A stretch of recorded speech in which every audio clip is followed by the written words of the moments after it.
crashing. It's a real bad year. The $15,000 gold is not out of the question. If you look at the continuous value of the dollars, in 1974, gold was $100 an ounce, and within 5 years, it was $850. Right. Silver went from $5 to $50 in that same period. Right. But I hate to say this, I warn you guys, okay, we're just telling you true life stories. The saddest thing was when I told my friends I was buying silver, they laughed at me. And when I crashed, they laughed at me. My friends are still laughing at me, but they have bonds.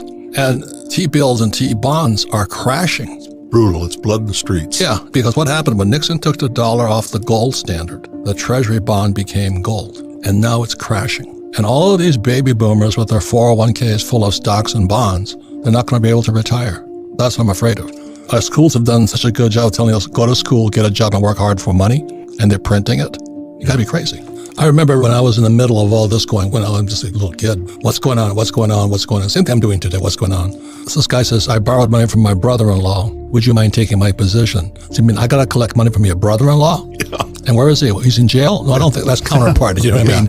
But basically, that's what happened to the Hunt brothers. A lot of people got caught with their pants down, and they are in high places, or the deep state. Yeah. It's when FDR confiscated all gold and silver. And he sent it to me to remind me not to get too complacent, because we're from the government, we're here to help ourselves, not help you. You know? That's right. This time it's different.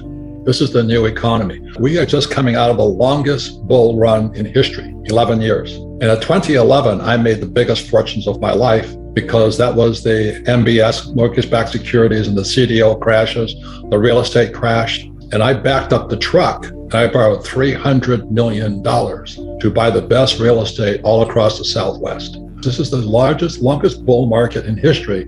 I look at some of these young kids. I own some Bitcoin, own some Ethereum, but they're all saying the same thing. This time it's different, and Bitcoin's crashed. The Federal Reserve Bank, I can't believe that. I mean, people say, don't fight the Fed and all this. Well, my question to everybody is this: can the Fed print oil? Can the Fed print gasoline? Can it print food? But everybody sits there and they've been brainwashed by Wall Street to go, do as the Fed tells you to do. Well, you got to be kidding me. Those guys are the three stooges, Janet Yellen, Biden, and Powell. You got to be kidding me. Why would you listen to them? Volcker saying it's going to crush, so he raised interest rates, right? So Powell is now channeling the spirit of Volcker. When Volcker crushed inflation, debt to GDP was 30%. And today it's 125% if you believe the numbers. So if he channels Volcker, and the other thing about history will tell you this: there's never been a soft landing. It's more Fed talk.